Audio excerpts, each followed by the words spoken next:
Yes. Yes, very much. Yeah.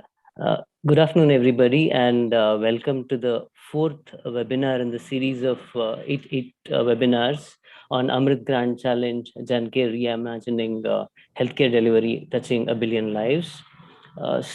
Today's webinar is on solutions for improved community outreach, and this would be the flow of events today. So we have Dipanvita ma'am, our chairman and CEO, welcoming and giving an introduction about AGC Jancare, and then we have an overview of Amrit Grand Challenge Jancare by Mr. Aide Chowdhury, Program Director at India Health Fund.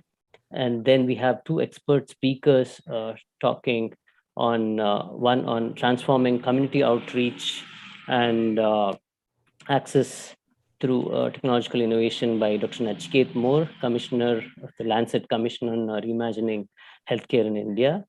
And then we have Dr. Krishna Reddy and Alamala speaking on challenges in community outreach and how can technological innovations help in that. He is the Regional Director for South Asia for Access Health International. And then we have a startup perspective, the role of outreach and integrated care by Mr. Manish Ranjan, co-founder and CEO of Nano Health. So after all these, we'll have a Q&A session, which will benefit the participants. So that is how this is structured. Ma'am, over to you, ma'am.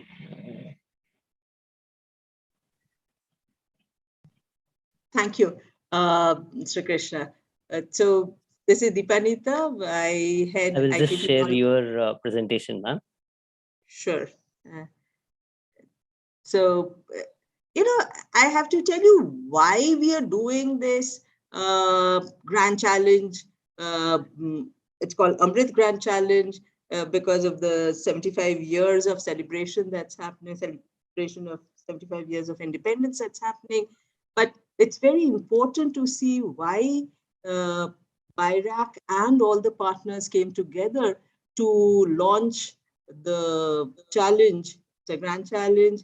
It's to see how healthcare delivery can be reimagined, can be relooked at in terms of whether it's access, whether it is the user side, how do patients gain, but then what happens to security, data security of patients, the challenge of various kinds of service providers, how do we monitor?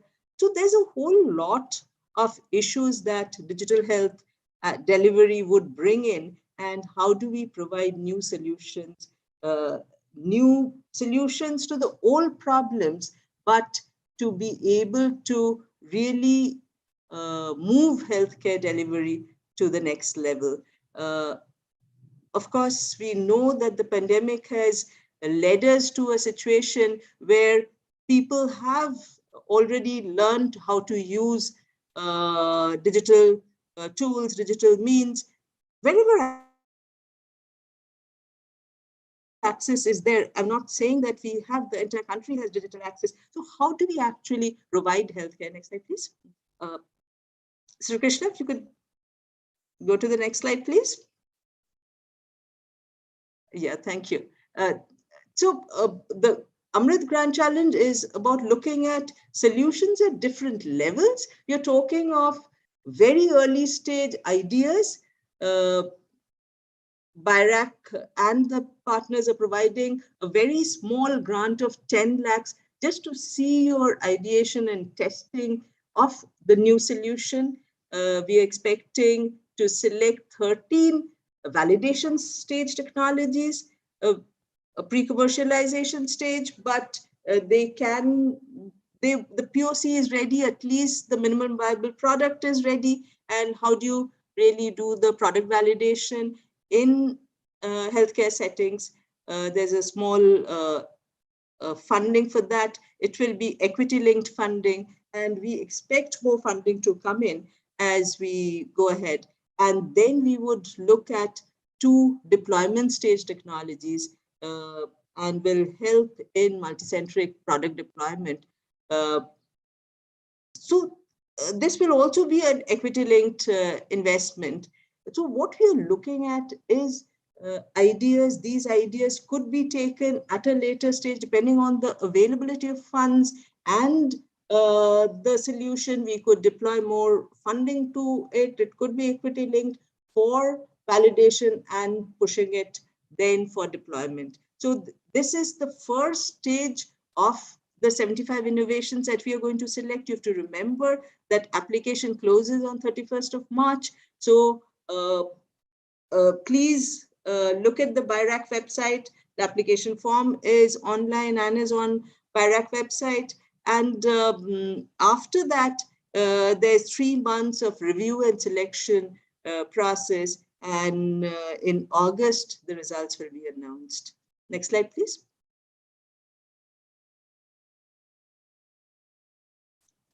Sri Krishna, can we move to the next slide, please? Thank you.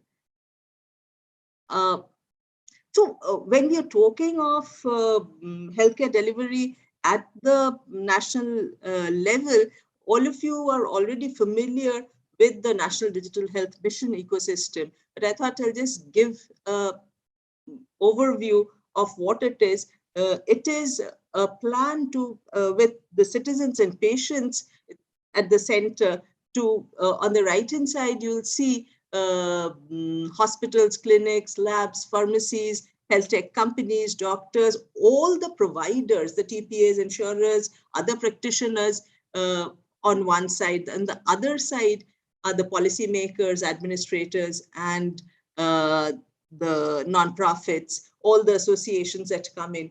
And there is this unified health interface that the government is building on to link the users to the providers. And your health, where you stand as technology developers and innovators, is to actually provide this link through technology.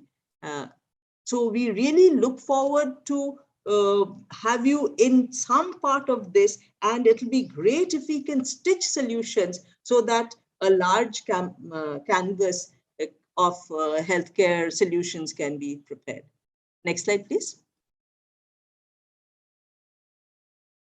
So when we are talking of digital health, we are actually talking of mHealth, telemedicine, big data, blockchain, AI, ML. These are the domains. When you apply, there is a place where you can do the selection of which technology domain you are applying for. Think well, so that your applications will be screened properly. We are expecting technology. Most probably there'll be convergence. You cannot say that this exists, but this does not, but there'll be some dominant thing that will probably guide your proposal. And we're looking at you to do the technology domain selection properly. Next, please. So there are 6 focus areas to the grand challenge. These are access to primary health in tier 2, tier 3 cities and rural settings, solutions for improved community reach, the one that we'll be discussing today, health data collection, predictive analysis, and digital learning in medicine, solutions to enhance patient compliance, data privacy, storage, and security solutions, and data-driven modeling to enable pharma and biopharma research, development, and innovation. So again, your proposal has to be in any of these 6 focus areas. Please select that area so that your proposal is scrutinized and reviewed properly. All these areas may have multiple solutions. If you want, you can submit more than one application. Make sure that these are separate applications and mention which area you are applying for and which stage of technology you're applying for. If you are a researcher or a student, if you even don't have a company, that is fine. You can, ideation stage proposals do not need a startup company. As a researcher or an individual can also apply for that. Of course, for the stage 2 and stage 3, where we are looking at validation and we are talking of equity-linked investments, we would want you to have a registered startup. Next slide, please. So the timeline I already mentioned, we opened the call on January 26th, and it will be open till March 31st. We will do the review, shortlisting and selection from April to July, and August, the awards will be announced. We're expecting maybe around 1,500 to 2,000 proposals. So it's a huge task to do all this review. So make sure that the application is written very well. It is clear for anyone to take you to the shortlisted ones. Next slide, please. So yes, I told you that it's BIRAC and all the partners that have come together. And what is the support that the partner provides? It's grant and equity funding, mentorship, clinical validation, hospital connects, pilot studies, industry connect, and follow-on funding of the technology that you've developed. The entire system, there's government, there are investors, there's industry, incubators, hospitals, and academia, all coming together to help the solutions reach the beneficiaries. So reach out to people. If you think that you are attending today, not as an applicant, but to be a partner of the Amrit Grant Challenge, you're most welcome. Write to us, and we will incorporate you as a partner too. Next slide, please. Okay, we are doing this. These are basically outreach webinars to tell the innovators what kind of solutions and what kind of challenges are there. The solution to what kind of challenge. Solution is your business. Putting up the challenges is what we want to do. And we have experts talking about the challenges. This is the fourth webinar, as Dr. Sri Krishna mentioned. We've already done first, second, and third. If you have missed it, it's available on the YouTube channel of IKP. So make sure that you go and see the other three and participate in the 5th, 6th, 7th, and 8th as well. Thank you. So next. So with that, I will close my presentation, and all kind of reach out that you need to do for applications, go to the BIRAC website. Otherwise, just come back to us and we will be happy to help you in whatever manner. Now I'll request Joyita, Dr.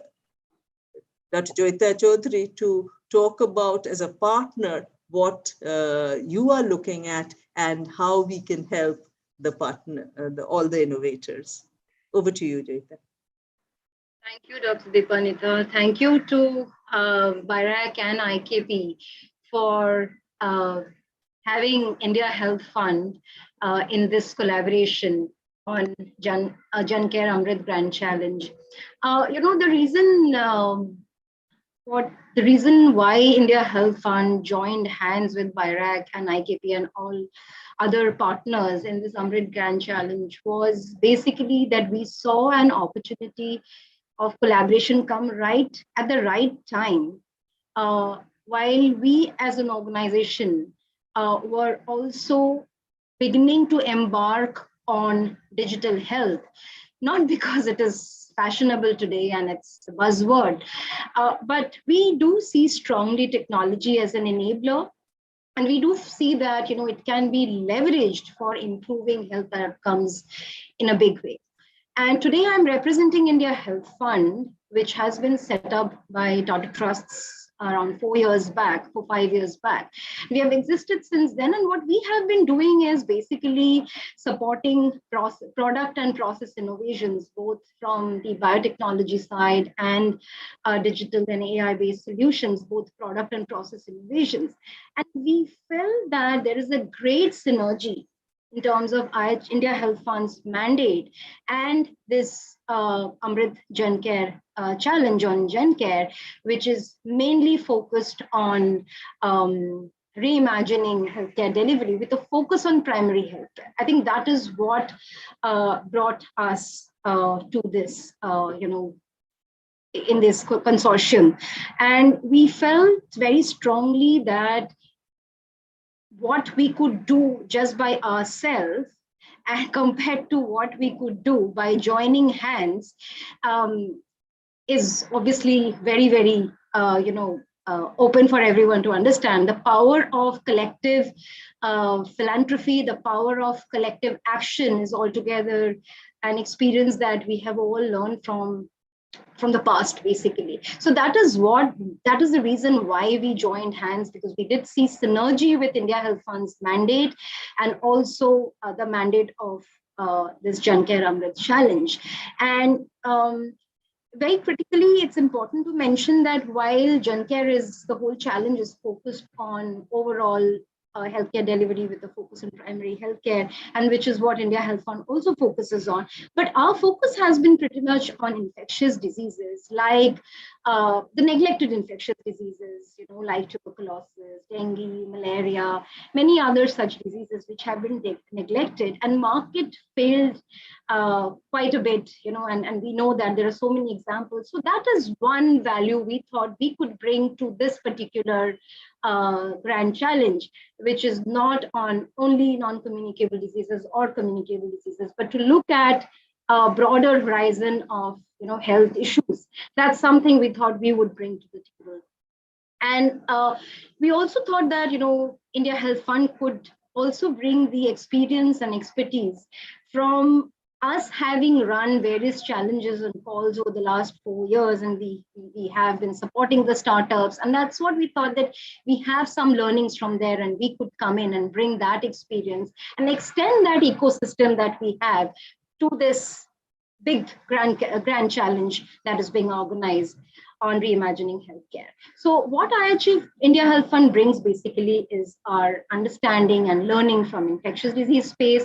What we also bring is grant funding, expertise, inviting more and more startups, who we have outreach to, and also importantly, we also, bring the testing bed, for implementing and deploying technologies, and the mentors ecosystem that we have access to. Also, all this together, we are able to bring and add to this large platform that we have found through the Jan Care Amrit Challenge. And we do understand that, pooled funding will has the potential to result in greater impact by aggregating partners, expertise, and somewhere also very important to point out the whole issue of de-risking, that as a group, as a consortium together, we are able to de-risk product development and implementation, which as solo entities, the risk is way higher. And therefore, if I come to this particular webinar, which is focusing on solutions for improved community outreach, and I'm extremely privileged and honored to have speakers and expert panelists today, Dr. Nachiket Moore and Dr. Reddy, who will share their insights and experience in terms of looking at community outreach and how digital health could bridge the gaps that are there. And therefore, if we have to reimagine healthcare delivery for impacting billion+ lives, especially with the focus on primary healthcare, we have to think and understand the communities that often get left behind. So the whole idea is not to leave anyone behind. So therefore, equity becomes the core of this particular challenge. And therefore, as innovators, as startups, as researchers who are going to be applying and developing innovations and bringing them before the organizers of this call, it becomes very critical, therefore, to understand the complexities in community outreach, how solutions can be taken to the last mile. And therefore, the panelists, who are going to be focusing on the gaps and where probably digital health could bring, the potential leverage is very important to understand. So therefore, equity to address the unreached and vulnerable populations, to focus on access, affordability are all very, very key when you are applying with your innovation. Another point that I want to highlight here is that it's not just enough to have a highly promising technology, but it's equally important to understand the user experience from grounds up, the acceptability. Will it get adopted? What are the challenges users have faced in the past? And equally important to touch on the quality of healthcare. It's not just enough to have services, but how do you improve quality of healthcare? So all these issues therefore become very, very important and pertinent when any innovations or technologies are being looked at. And so promising, we see this as an extremely promising opportunity, this whole platform of GenCare Amrit Grand Challenge, which will shortlist 75 innovators from a hopefully large pool of applications, and see how this whole various a diverse set of players and contributors can be brought together, who can then work together to develop, to mentor, to support innovations, and not just keep them at the lab level, but to ensure how these can be taken to the last mile. So these are extremely important. It's equally important to focus and understand how the demand side and the supply side challenges and the gaps are at a primary healthcare level. And what is the gray area between demand side and supply side? So once that understanding is there, it's, I think, very important to then pitch the innovations in a way which can actually cater to the gaps which are extremely high.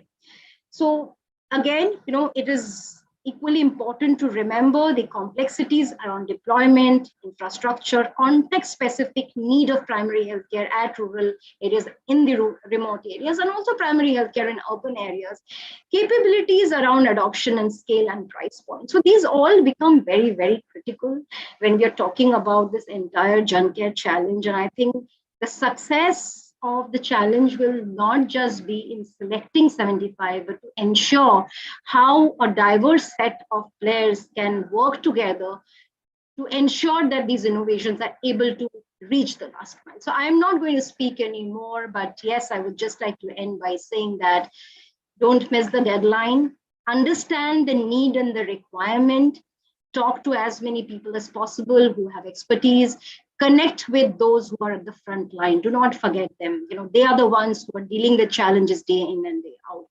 And most importantly, it's the citizens, it's the patients who are at the center. So if you're talking about patient-centric care at primary healthcare, it's important that they are at the center.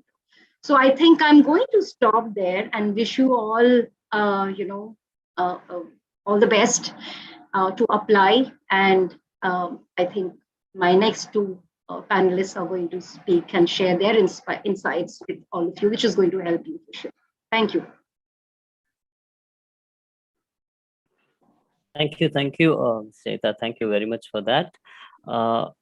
Without much delay, I would like to invite Dr. Nachiket More. I'll just flash one slide, which would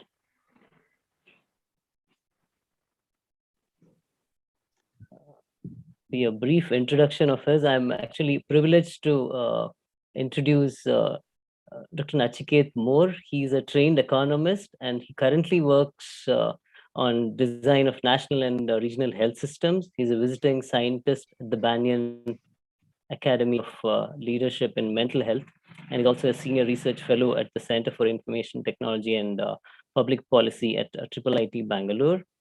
He's also a commissioner on the Lancet Commission on Reimagining India's Health System. He is formerly the India Country Director for the Bill and Melinda Gates Foundation. Over to you, sir, please. Thank you. Thank you very much for inviting me to this discussion. I'm very impressed that under Dipanvita's leadership, IKP Park, year after year, brings innovators, brings founders, and outstanding organizations that work on real problems to the fore. And this is a long journey that Dipanvita has been on, and IKP Park has been on. I'm pleased to be a part of this year's discussions. So the issue that I've been asked to speak a little bit about is what role can technology play in transforming or reimagining what India's health system, particularly primary care, can look like. And I'm certainly happy to share with you my perspectives on this. One of the issues that we know, and it's not a surprise to people, that we overall in India, despite in aggregate spending perhaps enough money at 4% of GDP on healthcare, some states spend more, some states spend less. We are not doing anywhere nearly as well as we ought to in terms of healthcare outcomes. In many states, the older problems of maternal child health continue to dominate. Some states are still struggling with infectious diseases, but some have moved on. Some have, dealt with the maternal issues to some degree, but are now starting to worry about mental health, diabetes, cancer, and all of the concerns that emerge as populations age. So there is an enormous impetus and rationale for all of us to get together and apply our minds to see what can be done. It's also clear that while India has a number of areas in which perhaps we are not the leaders, technology happens to be one space in which we do have capabilities that are comparable, in some dimensions superior to that even of developed countries. And is there an opportunity? Does this give us an opportunity to do something that is interesting? I would submit to you that it does. But a lot of what we have seen thus far, and which is where I think the opportunity for newer innovators comes in, has been much more around taking offline processes and simply making them online. So what we call telemedicine, for example, is nothing but some basic logistics being solved.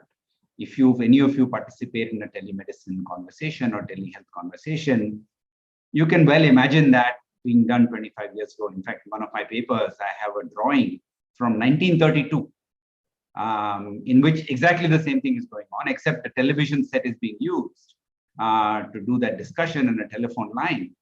Really, you don't see much technology in evidence. The doctor is still doing the somewhat gestalt-based casual conversation with the patient. There's no electronic health record, there's no decision support, and the patient is having a transactional brief conversation with the doctor. I would say, I'm not saying therefore this is not useful. This is useful. During COVID, technologies like this allowed us to have, whether using Skype or any platform, a conversation with our providers, at least to quell our panic and to deal with it. But I would have to say that if this is really what we mean by technology and digital health, I would be disappointed that this is really the pathway. In other places, you see logistics work on pharmacies, you see logistics work on diagnostics, blood collection, all very useful. But my own submission is that this is not what I think transformation will look like. And in fact, in some cases, like the telemedicine example I gave you, it might even, while in the short term help us deal with immediate access issues, in the long run could further fragment the Indian health system. Because one of the challenges that we are dealing with is somewhere near 80% of primary care is provided by the private sector. And if you are thinking the private sector means the corporate sector, you couldn't be more wrong. The corporate sector actually is puny in India. Sum total of all the large corporate chains that you can think of, their market share is under 5%. I was a banker along with Dipanvita many years ago. I have never seen a corporate sector with such a tiny market share as I see in the healthcare sector. 95% of providers in India have a have fewer than 5 employees. So it's a really highly distributed, tiny set of players that are providing these services. What it is that we can do with technology to enable this work to happen, I think is the real opportunity for us, without necessarily waiting for other larger forces to come to bear. In order to understand the role technology can play, I would say let's not start with technology, but let's start with what is primary care? What does good primary care look like? What are some of the core components? And Barbara Starfield has a very nice book and papers on defining primary care that I would urge you all with an interest in primary care to read, because in some ways, she was one of the earliest individuals to start to articulate and give shape to things that we might have sensed broadly, but really not put down in an explicit way. There are several components. For example, a good primary care operation, and many countries now have it. Costa Rica, Brazil, Turkey, Thailand, Rwanda, not just rich nations. Comprehensive care. Primary care is different from hospital care in the sense the patient doesn't come with a label on their forehead that this person has lung cancer. A patient comes with symptoms. The primary care physician or provider or healthcare worker has to make a decision. What exactly is going on? Is the stomach ache colon cancer, a kidney problem, a psychosomatic issue? What is going on with it? Right? So clearly, comprehensiveness is a very important component of primary care. Care coordination.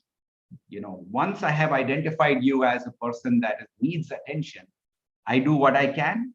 I send you up and down the healthcare chain as needed, depending on what exactly is going on with you. A very important component of primary care is empanelment or enrollment of a population of patients, a defined population of patients, and risk stratification. We know already that from the insurance data, that 5% of patients account for somewhere near 50 to 80% of all claims. Who are these 5% of people? Is there a way we can identify them early so that they do not need the kind of attention that would take them to a hospital? And beyond that, not every disease ends up in a hospital, but every disease ends up in an impaired lifestyle, in an inability to function at the top of your capability. Mental illness, for example, depression, may not lead to mortality, may not lead to hospitalization, but may well lead to your functioning at a suboptimal level. How does one use this opportunity to really identify those at risk? These are some components. I can go on about what primary care looks like. The question then is, what role can technology play in this? Let me give you some examples of where I think technology can have a transformative impact. One of the issues that we lament is that we don't have enough doctors. If I look at any WHO statistic, you'll find the number of MBBS, number of MD doctors is very few. I would submit to you, maybe if we examine it from a fresh set of eyes, this may be an advantage rather than a disadvantage. Because now what it allows us to do is to embrace the capability that technology allows us to build a cadres of multi-skilled, multiple types of health workers who, assisted by technology, can actually do a whole lot more work, but are willing to operate and live in local areas, are willing to engage with the community, engage with families in ways that are appropriate. One of the challenges we face in India today is that a lot of medical practice is what we call gestalt-based rather than protocol-based, where the doctor is making a decision in 5 minutes, 3 minutes, 4 minutes about what's happening to you, right? Without access to data, without analysis, without protocols, and often, as it turns out, makes a mistake. Work by Dr. Jishnu Das and others shows that if they send standardized patients that mimic having an illness and talk to the doctor as if they are ill, 94% of the time, a medically trained doctor misdiagnoses the patient, does not ask enough questions, and often prescribes medicines that are not helpful to the patient. Even in the UK, you may say, oh, it's the Indian. No, even in the UK, the GP, one of the highest trained doctors in the world, under-refers cancer by 70%. Because again, they're relying on training, they're relying on their overall impression. Now, in a community of 2,000 people or 3,000 people that they serve, they're not likely to see all the possible cancers that can afflict a human being. What technology can allow us to do is allow us to recruit a group of healthcare providers who, with the help of technology, are able to span a range of conditions very quickly, because technology is guiding them. And they are trained, but they don't have to go through the same route as everybody else to offer these services. And there are many examples in the world. Alaska, for example, has been running a community health aid program for the last 50 years, in which 6 to 10 standard pass young women are able to provide comprehensive primary care, including behavioral care, diabetes care, but a lot of it is protocol based, a lot of it is standardized. As soon as there is a challenge that is unusual, that's when the expert, that's when the doctor comes in. It turns out 95 to 96% of the times, you don't need that unusual situation to be invoked. Clearly, this is an opportunity for us to try and explore. It allows us to bring in a whole range of people that we didn't have earlier. One of the areas in which National Digital Health Mission is working, it's currently a voluntary program and people may join, may not join, but there's a real opportunity there to provide the connectedness from primary care to secondary care to tertiary care through the use of standards, through the use of e-objects that are well defined, that allow us to move data smoothly between levels as patient travels between levels. It's a shame that even in today's day and age, where even a cooperative bank in a small rural area is fully automated, you go to a large hospital, you're carrying a truckload of papers with you, which often the doctor doesn't see. You carry it more for your own comfort, but your x-rays are there, your medical records are there, your lab reports are there. Now, this should no longer persist as the state of our health system. Clearly, again, technology can play a role. And finally, and I can go on, but let me mention one more area in which technology can have an enormous power. It's the whole area of point of care diagnostics, particularly on the imaging side. If I look, for example, at what a tool that came out of Art Park and Indian Institute of Science, X-ray Setu, it was able to allow doctors to take X-rays that patients had taken at nearby radiology facilities, send them via WhatsApp to a centralized number that could give them an AI-based differential diagnosis in seconds. Clearly something that can add a lot of value. Thermal cameras today, a little bit more expensive, but over time they will come down, are able to give us a sense of what's happening inside tissues of even young women. One of the challenges in India is that breast cancer is commencing in women far earlier than the 40-year cutoff that mammography allows us to do. A thermal camera can give us an early sign of what is happening to this. Point of care ultrasound. Now, I know there are challenges around the PCNDT, but screenless ultrasounds, which are operated using AI, which are a part of a tele-ultrasonography type structure, can allow us to use ultrasound to detect what's happening in the heart. Is there a buildup of plaque? What's happening in the kidneys? So many different places that the ultrasound, and Dr. Reddy will of course know more. In many countries now, the tele-ultrasound device, a little transducer connected to your smartphone, has started to replace or at least become an add-on to the stethoscope as a tool.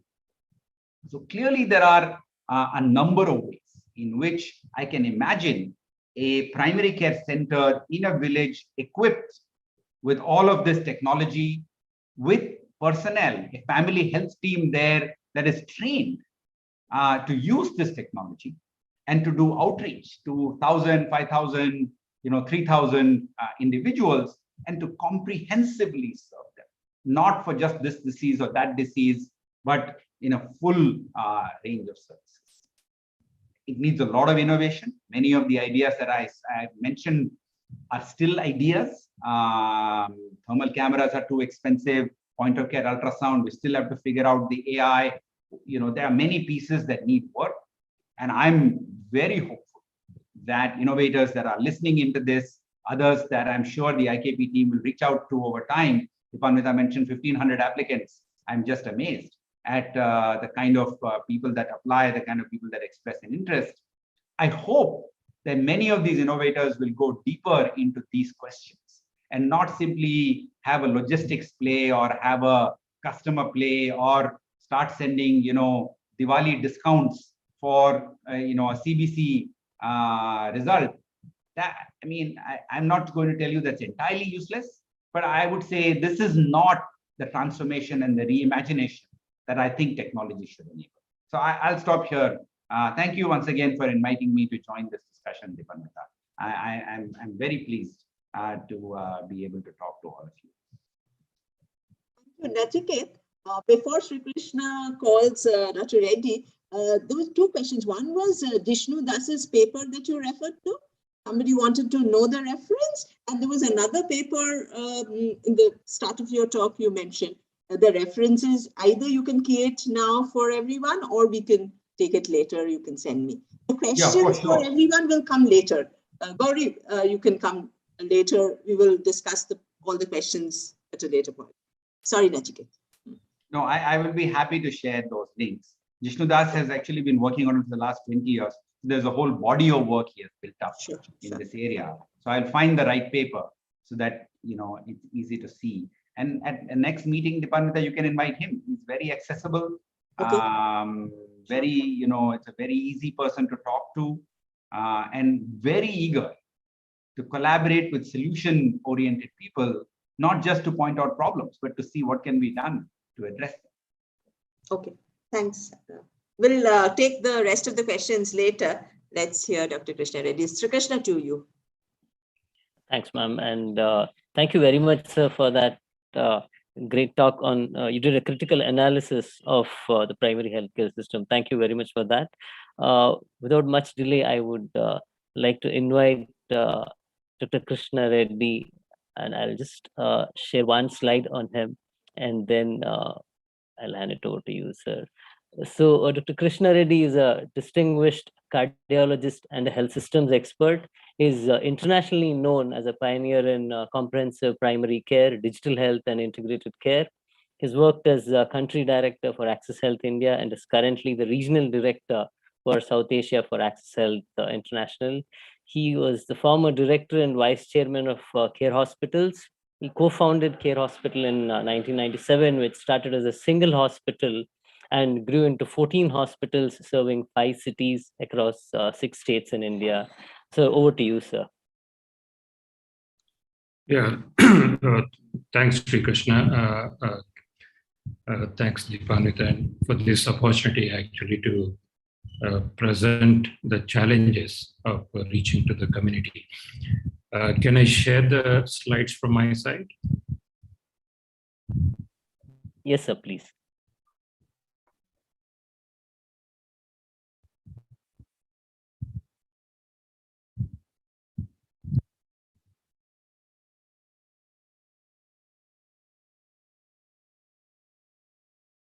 Hello?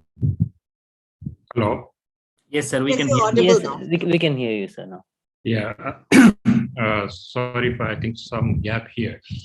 So what I thought was I will just introduce how the health system is shifting from a provider-centric delivery model to a patient-centric model. So that's because last 100 years, most of the healthcare was focused on the hospital-based care. And most of the innovations were designed for hospital-based care. But since most of healthcare now can be delivered at a primary care level, as Nachiket has already clearly outlined. And most of the innovations objective is how the primary healthcare delivery can be enhanced through a disruptive innovations. I think that's what the objective of this grand challenge as to how do we reach.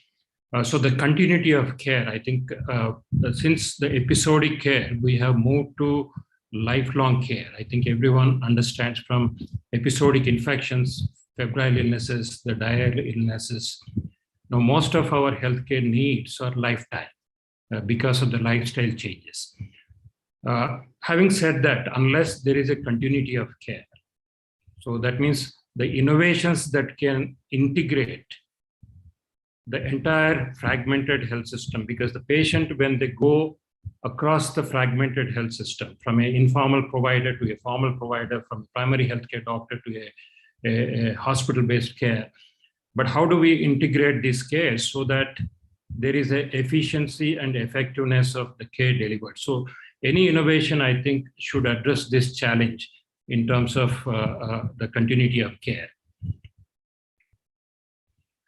So I just wanted to recoin the word because it was mentioned as challenges, but any innovation, if it looks at unmet needs, in addition to the challenges, because most of the needs, which are patient-centered needs, so if a digital innovation that is looking at unmet needs, because then you have to understand what are the unmet needs of the people.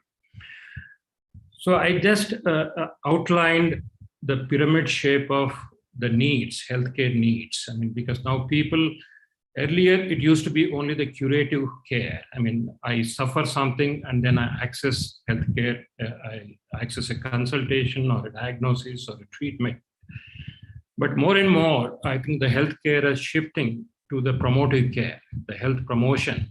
It is the base of the pyramid, the largest segment of population. So if innovation addresses health promotion and the next health prevention, I think these are the two needs of the healthcare which innovation can look at. So I thought when an innovator looks at, so he has to select which aspect of healthcare he would like to target based on this pyramid.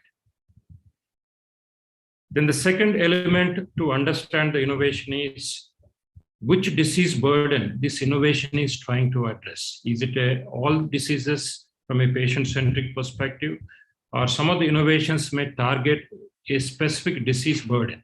It may be a communicable disease. For example, innovation that improves the care of the tuberculosis. I mean, we are aspiring to eliminate tuberculosis. So do innovation that can the management of tuberculosis in the most efficient way. The non-communicable diseases, because the cardiovascular disease is one of the most dominant disease as underlying cause of death. Does the innovation task at a disease management program?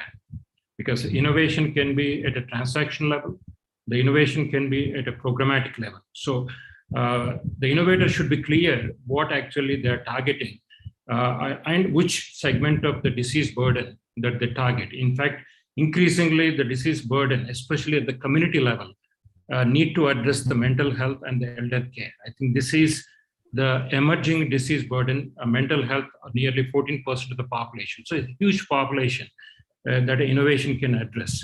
In fact, it's highly amenable to innovation because people from a societal angle, they are very reluctant to seek healthcare for the mental problems.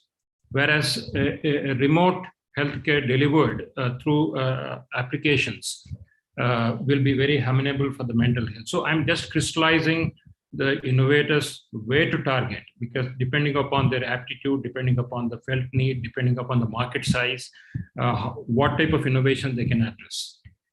The third, I would say, is the challenge, because people, you may innovate in variety of healthcare in terms of access to the doctor, access to the diagnostic test, access to a drug, or access to the procedure.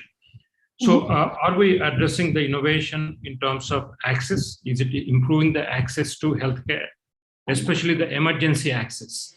Because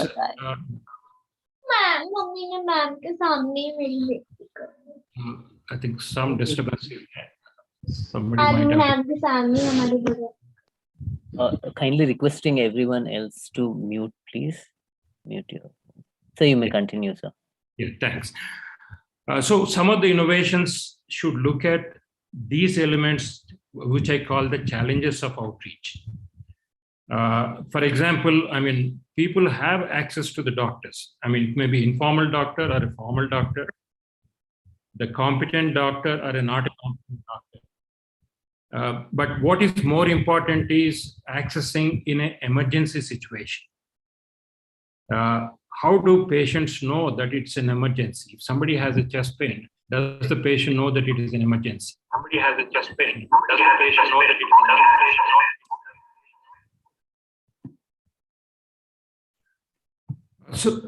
So I think because the emergency access has to happen within the golden first hour, and that is where we are losing lives, because before they reach the emergency care, you lose most of acute illnesses, because most of 50% of the deaths due to the heart attack, they happen in the first 1 hour.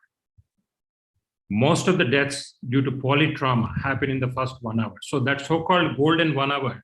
So if innovation is targeting the timely access, because when you say healthcare needs, when I need it, where I need it, how I need it. So if innovation can address those elements, I think that will be one area of innovation that people can look at.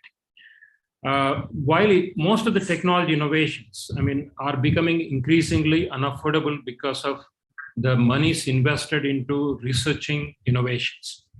But there is a disconnect between the bench and the bedside, because most of the researchers, the innovators, are not aligned with what a patient requires. So that disconnect, because the physician scientists are not there, 95 or 99% of the innovations don't see the bedside.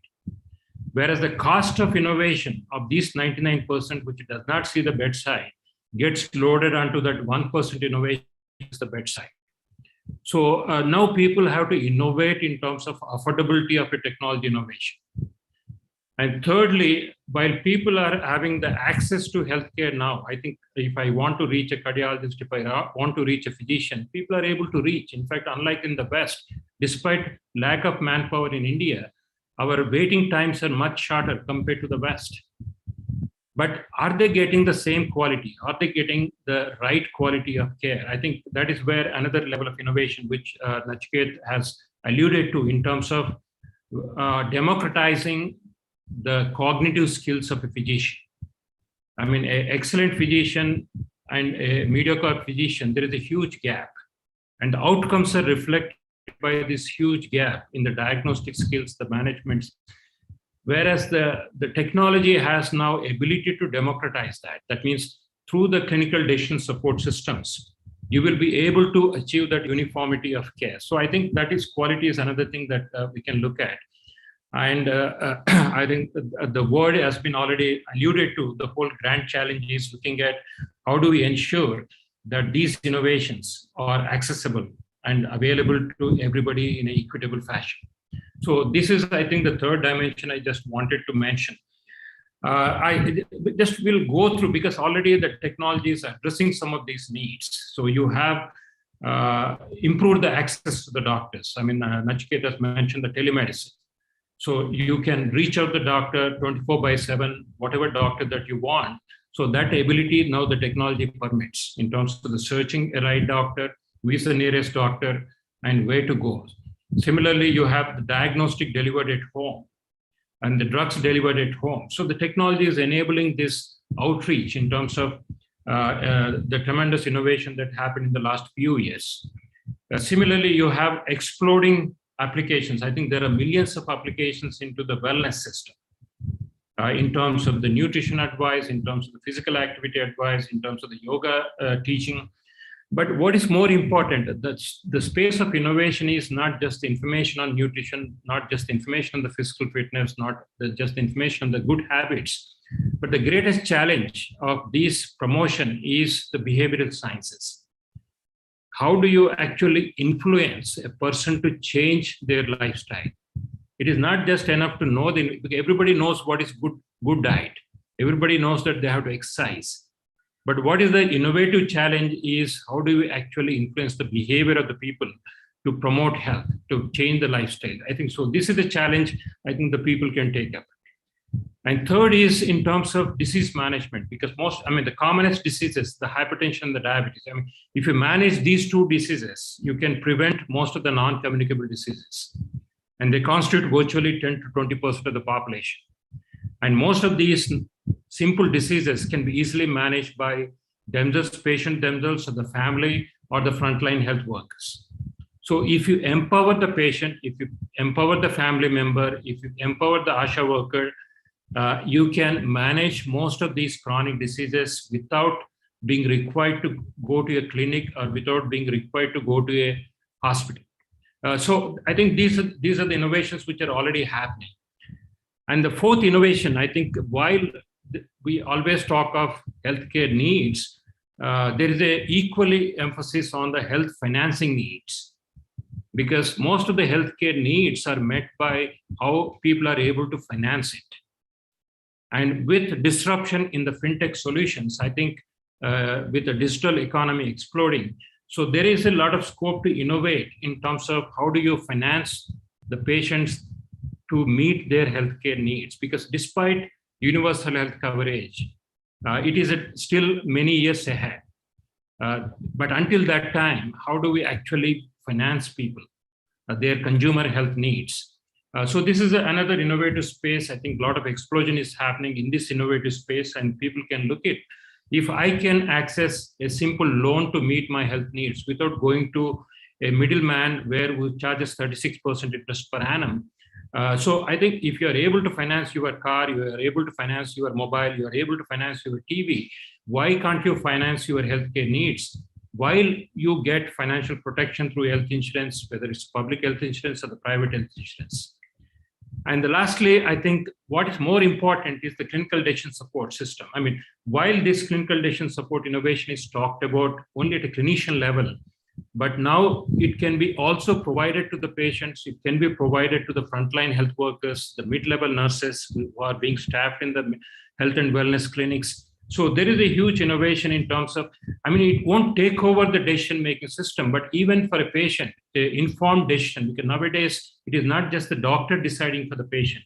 It is together they decide about what is the future management of care. So I think this is another level of innovation that is happening. So when I list out the unmet needs, while accessing a provider is important, but increasingly the next value chain is how to access the right provider in right time. So please think of innovation to access the right provider, not any provider, right provider in right time. Similarly, how do you bridge inequity in accessing? So if it can be very simple, it should not differentiate whether somebody is literate or not literate, digitally savvy, not digitally savvy. So your innovation should be able to be handled by everyone in an equitable fashion. Then the health information, because we talk of information asymmetry, because patients are blank as far as the health information. That's why there is a lot of scope for exploitation by the provider system when the patients are not aware of their information, health information. So innovation can bridge this information asymmetry by providing the right information, not the misinformation, but the right information. And lastly, I think, and most important, I think, patients, when they come to us, they bring a bag full of papers, and none of the doctors have the time to spend those through the papers. But if the same patient can have all his health information in a form which can be easily flashed at a provider as a single screen, I think this is the greatest requirement in terms of giving a personal health record from the existing plethora of the data which is collected at each touch point from your womb to the tomb. Right from your fetal stage to the death, you have enough data that is getting produced. So if I'm able to compile it in a very simple fashion and just flash what is the essential, my health problems, what drugs I'm taking, what is my latest investigations as a simple personal health record, I think the challenge is met. Aging population, nuclear families, leftover elders, I think this is the greatest area of innovation. I think most of the robotics and the AIs and the personal help tools, alert systems, I think most focusing on the aging population and the mental disorders.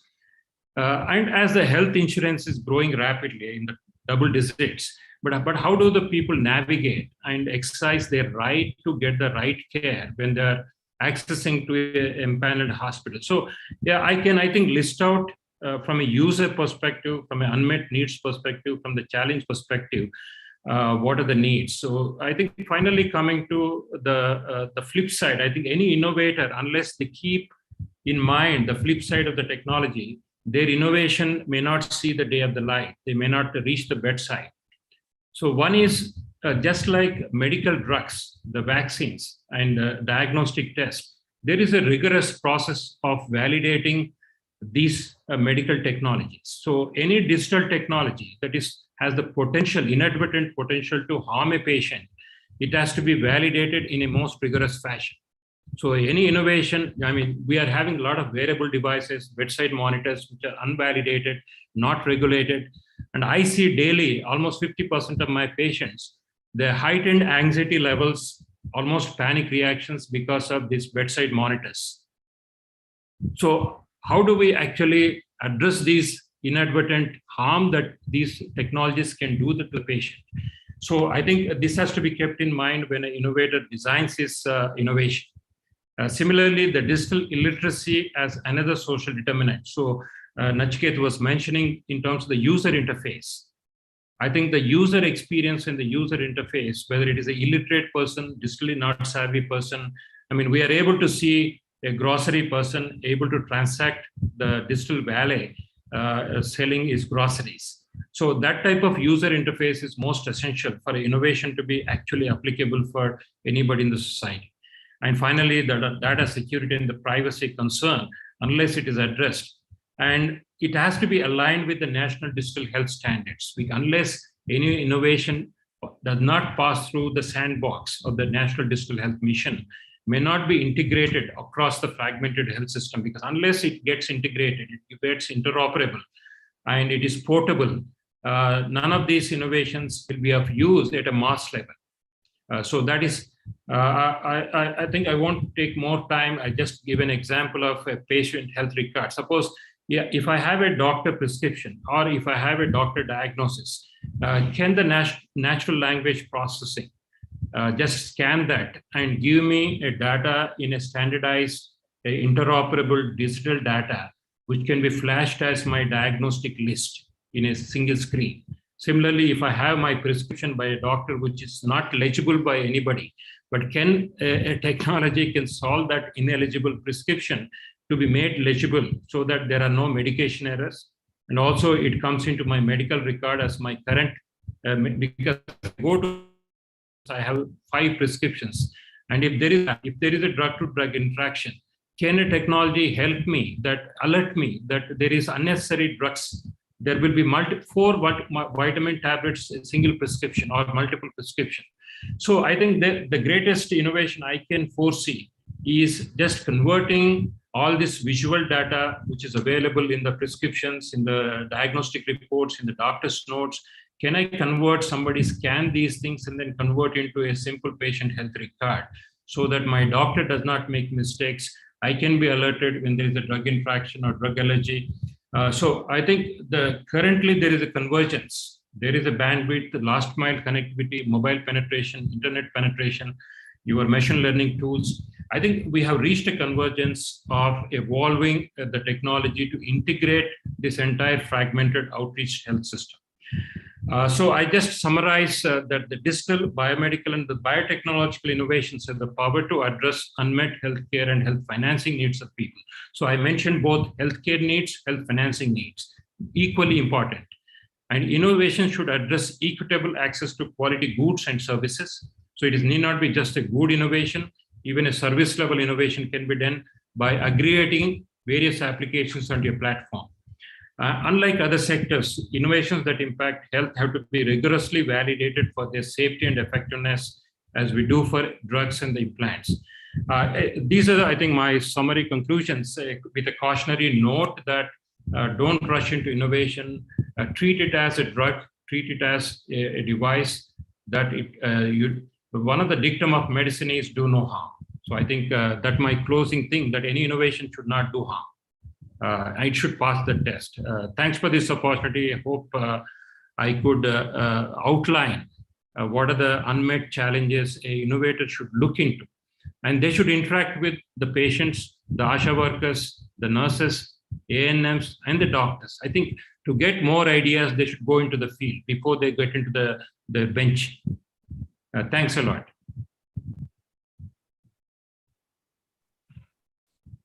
So thank you very much for that excellent discourse on the various challenges. I think you've mentioned all the different challenges, several challenges, which I'm sure the audience would have picked up by now. Basically, looking at behavioral sciences, you mentioned about health financing, you mentioned about aging population, you also mentioned about personal health records, very important areas, which I'm sure prospective applicants have got various areas now wherein they could look at innovating their own solutions. Thank you very much for that, sir. And without much delay, I would now request Mr. Manish Ranjan. I'll just share one slide on his behalf.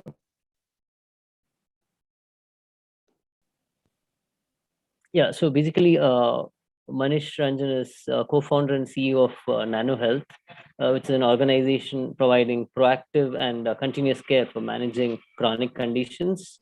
He's pioneered an integrated care coordination model with the right blend of human touch and technology to combat NCDs, it's non-communicable disease at scale.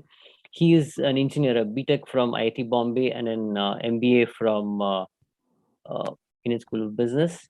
Over to you, Manish. Thank you. Thank you, Shri Krishna, for that introduction. Can I share my screen now? Yes, please, please.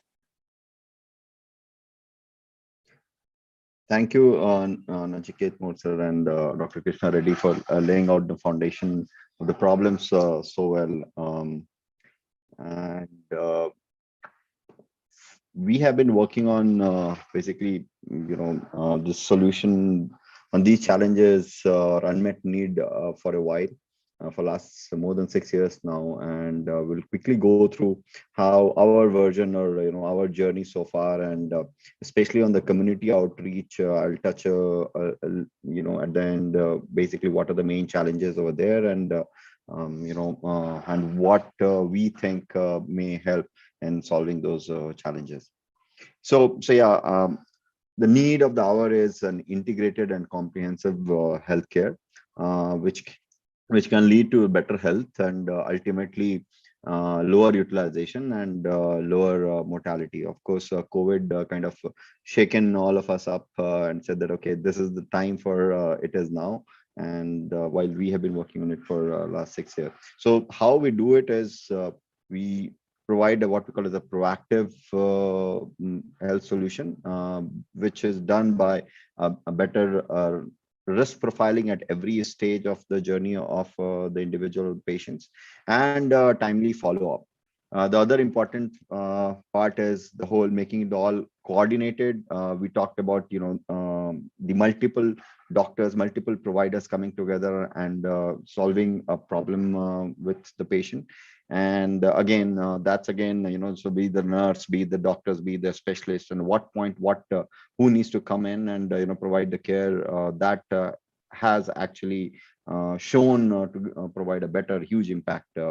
And then healthcare is not transactional anymore. I mean, it's a journey, and it extends over a period of time. But this is something which we have found very, very hard to explain to people, that you can't look at solving the problem of health only when you are in pain. So we have been able to build a solution which addresses it, and now we're working on the communication of the same. So let me move to the next slide. So I went through it. I'll skip this. Again, the goal is that we offer a comprehensive and integrated digital disease management platform that enables delivery of proactive, coordinated, and continuous care to the patients to enhance their health, ultimately reduce hospitalization rate and lower healthcare costs. If you look at the whole aspect from the other side, in an integrated fashion, so basically what happens, you find the individuals at the community level, risk profile them, make sure that they reach the doctor on time. After that, as per the doctor's recommendation, referral, they should go to the secondary and tertiary care as required. And all of these, there are multiple tools which are required to actually enable this entire journey. So which is the first is risk stratification.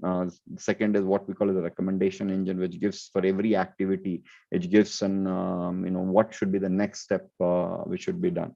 And then, once we have identified someone, as Dr. Krishna said that, diabetes, hypertension are very easy to solve, right? But then it needs to be done over a period of time, and not only when you are feeling the pinch, or only when you are in front of the doctor. And that's something which remains a big challenge, care coordination. To be able to do that, we had to create three versions of systems, or three different interfaces, which are all connected to each other, integrated with each other with one single source of data. And for each user, there'll be only the data which only they can see, and their family data. So entire health history, etc., for them and their family, with the proper consent. The second is the community health workers like ANM Ashas, but who should be able to manage a group of people, let's say 3,000, 5,000 people at the same time, and their families. So for them, it had to be a separate app. And the main reason was that it had to work on like offline mode. Because many times when you are actually entering the information and things are not, internet suddenly goes away, you can't say that, hey, no, the care is no longer available. So that was a separate requirement. So we had to build another app right from scratch. And then all of this data is also viewed by the doctor, the program manager, the operations manager, who can actually see, has a bird's eye view of everything that's happening, can create master data, can support both the ASHA, the community health workers, and the users at every aspect. There are things like when the doctor is writing a prescription, it immediately syncs up not only with the user app, but also with the community health worker, who can actually go ahead and explain that what that prescription really means. This is how it works. I will not spend a lot of time, So first is, at first, every clinical data is clinical, operational, and financial data is put into a digital form. And digital form is not just a picture, but it's actually word, text, or actually structured form of data. And then basically there is an engine algorithm that runs on top of it, which for every activity tells what next should happen. Now, what next, that information is available not to the user, to the health workers, and also to the doctors. So basically, it guides them also that these are the things which has been picked up by the system, and it most likely this may be a problem, that may be a problem, just to help the diagnosis in many ways, which has been discussed in the discussion before. We have worked in multiple programs. One of the things where we worked was with the government, was the NCD screening in Telangana. And again, this is some of the data, but we trained the people, the health workers there. We could risk profile in real time, and we could identify that who are the people who are at high risk, and then basically ensure that they are the ones who are actually getting the care. So Nachiket Moore said that there are close to 5% of the people who are actually lead to the 80% of the hospitalization and cost. I mean, this also says that for NCDs, there are 4.4% who are at a very high risk, which is like blood pressure above 180, blood sugar level above 300, etc. We also worked in for a hypertension management program in rural Bihar, where we leveraged the local pharmacists as a community health worker, and basically everyone would go there for the initial screening, and then for a complete follow-up. So this is the entire value chain, which was right from screening to diagnosis by a doctor, and follow-up by telemedicine, medication, refill, then the follow-up by the pharmacist, and if the readings are not in line, then again another follow-up by the doctor. So this entire value chain, and this is how the care pathway looks like, right? And all of this was managed by the pharmacists using a health app that we had given to them. So basically, all they would, and one of the goal for community health worker system is that it has to be very, very user friendly, and it has to be like healthcare is complex, so you can't have all these numbers, or you remember the systolic blood pressure has to be above 180, and that's when they'll be at a very high risk. So we actually simplified it to the level that the moment you enter the data, you can it will immediately tell you whether this person should actually go to GP or this person should go to a medical specialist. So we could simplify it to that level. Still, we had some challenge in terms of UX, etc. But at least it gave them very clear idea of what should be the next step, and how the care coordination has to be done over a period of time. Well, these are some kudos, but this is something that we are really proud of. Like one paper that was published, which said that, I mean, just based on the simple data, without even pricking or taking the blood pressure, you could actually do a risk stratification, and that was way better than the current the numbers or current algorithms which are available. Again, our goal has been that, I mean, not just to do, let's say, more and more screening or more and more, doctor consultation, but to actually have the real impact. And the real impact was what we call as the actual reduction in the blood glucose level of the people over a period of time, the actual reduction in the blood pressure levels over a period of time. So at the end, I mean, for all the innovators who are working for the community health worker systems, I mean, there are these are the 4 things which I think are key. But at first, it has to be user friendly. Every speaker have gone stressed this point. It has to be able to work in offline mode. So because the work on the ground, when there's so many people out there, that just can't stop. So we need to go, I mean, and anyone who's developing system knows it's like a completely new way of developing then the system. Then the care continuum is key. So just enter the data and go away. No one likes it. So so basically, people, when when you're talking to them, when you're entering some information, they expect something in return. So it can be anything. I mean, it can be just more information or a piece of paper which you're printing, but something has to be done in return. Again, there cannot be so many apps out there. I mean, that's our view. And so basically, there has to be partnerships which are which are required. And one of the models that we have seen has worked pretty well is like the SDKs, where you can develop your own app or your own system, and then basically work with another partner to provide a complete end-to-end solution, and not one diagnostics which says okay or not okay. So I'll stop there. So that's all from my end. Thank you for the opportunity.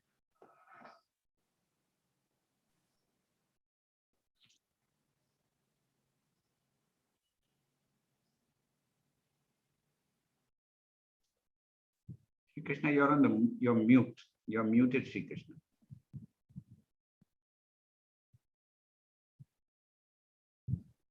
Sri Krishna, you're on mute. Sorry. Thank you, Manish. Thank you very much for that. So I was just saying, you very nicely laid out, complemented the talks of the experts, wherein you laid out some of the actual implementational challenges, and then how you've been able to overcome them. And I'm sure that is of great value to some of the audience who would be looking at like solutions for some of the innovative solutions for some of the challenges in community outreach. Thank you very much for that. We have around 6 minutes. So there are a couple of questions in the chat box and some other questions during registration. I'll quickly, Dr. Nachiket Moore from Gauri Shastri, which is, if you were to ask 3 priority problem areas, what would they be? Sir, over to you. I mean, clearly, as you've heard from the other 2 eminent speakers, building and designing something that works in a comprehensive way in an urban or a remote setting, I think is important. Rather than, in fact, I worry a little bit about an approach that seeks to prioritize. Because you end up in a situation where you're saying, I'm doing maternal, I'm doing mental, I'm doing child. And that's almost the opposite of building a good health system. So I would say, look at that vision and see where can you play a role. Then it doesn't matter whether you're doing work on the CDSS or personal medical records or point of care devices or an HR training. They're all important, because without each component, the whole will not come together. Thank you, sir. Thank you very much for that. There is a question from Mr. Jatin, and the question is, what is your opinion on digitalizing personalized genomics data like pharmacogenomics? Are we there to digitalize it or digitalize it for it to be useful for a physician? I think Dr. Krishna Reddy could take this, sir. Yeah, I mean, one is just like any risk assessment or health assessment of a person. And today we are incorporating the demographics, the social, economic factors, the clinical factors, and the diagnostic factors. And in the future, a personal genomic information is going to be part of this analysis. It is only a question of time and affordability of the genomic information, but it is the future. I mean, I think nobody is going to avoid this future, emerging future. Having said that, there is a convergence between the bioinformatics and the health informatics. In fact, a lot of innovation and a lot of work is happening in the digital health as to how to integrate the huge amount of bioinformatics data with the health informatics data. Because any correlation between the genomics and the phenotype has to have a big data of the population. So in the long term, the impersonal data of the population. So yeah, this is an emerging area, but unless we address some of the basic health needs in terms of the primary health care, we may be a little time off in thinking about the genomic precision medicine. It is there, but innovators have to time it in a fashion when the health system is ready to apply in clinical practice. It is just starting. It is widely used in cancer care in terms of the genomics. But in terms of the personal risk assessment and tailoring your management, I think at least from an Indian system perspective, we have a lot more other priorities than immediately jumping into precision medicine.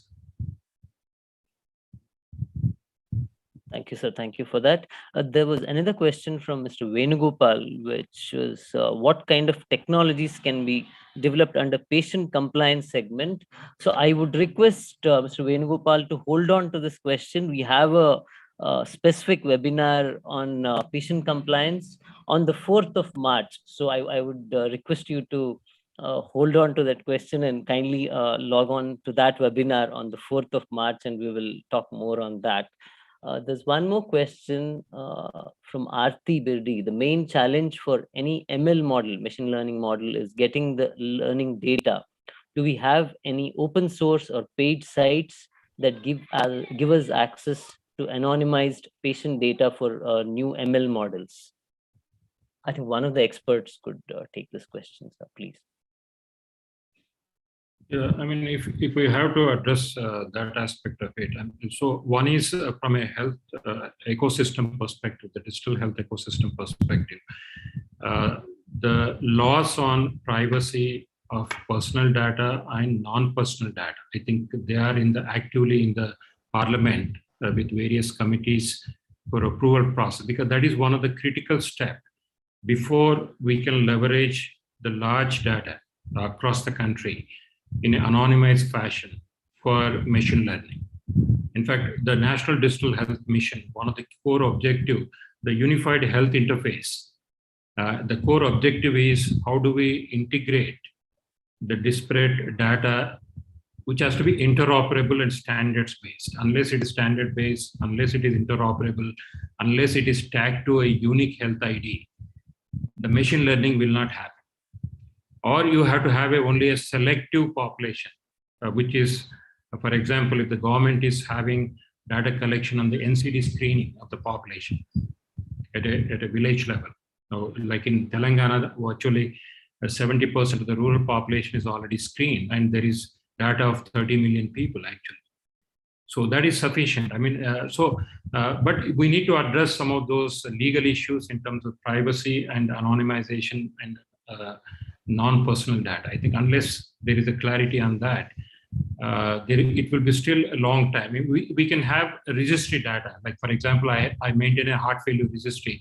I have 5,000 patients, and I can analyze, apply machine learning to risk stratify some of my own patients. But it's a small set of data. I mean, I think that may not be adequate to make the standard of error in a machine learning more compact. It will be still broad if the data size is small. Yeah, I think there is some time off. In fact, the National Digital Health Mission, the blueprint, the architecture is in that direction to enable the leverage and extract the most benefit out of the health data. I mean, which the country is going to be rich in the health data. Thank you, sir. Thank you very much for that. Also, Nachiket sir has also given a link for X-ray Setu, which gives datasets. So that's for the information of participants. I think it's 5:01. Ma'am, any closing comments from your side, ma'am, Deepanvita ma'am? Thank you, Sri Krishna. So this has been a fantastic session. I've always loved listening to Nachiket, but you know, Dr. Krishna Reddy, your points were so succinct and so nice. And Manish, you did a great job explaining your technology, and I didn't know about your work in Bihar. I think that's fantastic. What I liked talking about the equity piece, because equitable healthcare, accessible, equitable, affordable, these have remained as words. How do we actually make equity through, is technology going to enable equity? I really want to see that, because everything else will happen, because affordability and all accessibility are all linked to equity.